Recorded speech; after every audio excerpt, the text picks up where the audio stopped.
Good morning, this is Cadis from Diary of a Mad Space Wolf Player, and today we're going to do a quick unboxing of a GW Blood Angels Storm Raven.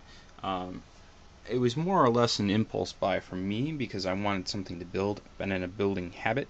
I'm a collector, so I don't really place Blood Angels, although I used to when I first started. They were my first Space Marine army. So this is basically a flying Land Raider, or flying transport tank that can bring a lot of weapons to bear. Especially in 6th edition with flyers being now a common sight, it's looking to be a pretty interesting model. Now, the beauty is, since I did purchase this, I can actually use this in a 6th edition game because of the ally rule. So I have enough Marines that I could account them as Blood Angels, or paint them as Blood Angels, and then take a Storm Raven should I want. But I'm sure very soon they'll probably update or FAQ it so all Marines can use a Blood Raven or Storm Raven gunship. I'm trying to hold the camera and do this one-handed. So we're going to unbox it here and take a look what's inside.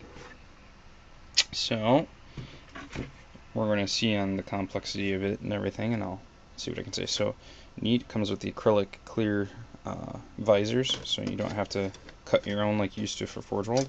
The 90mm oval base, or 90-120 I should say. The acrylic stand. Let's see here. We have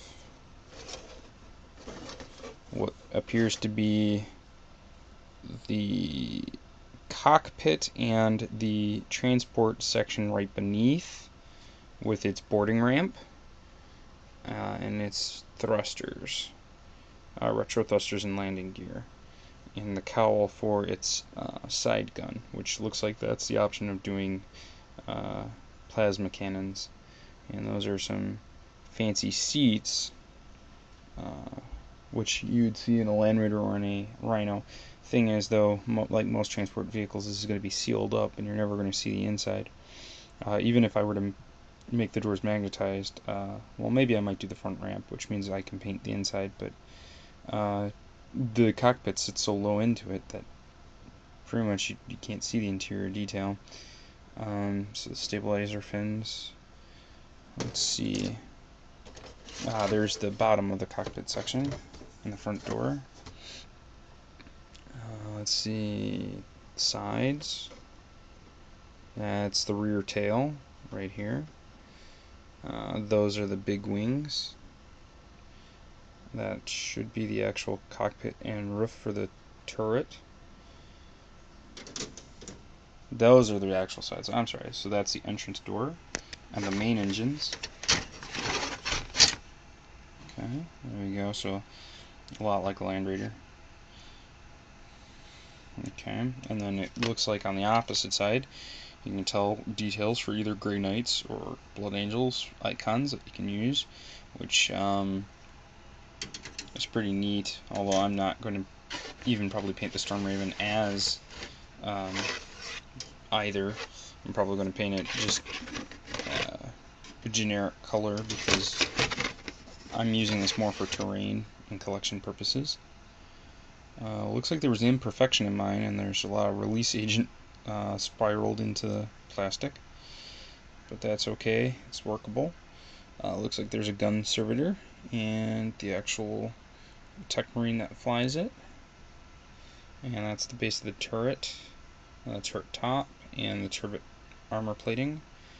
Hurricane bolters, las cannons, assault cannons, melta-guns, some warning lights, and the plastic outside of the cockpits, and an air intake.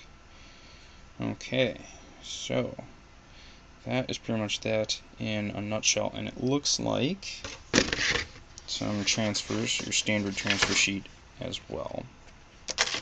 So it looks like it shouldn't be too hard to build.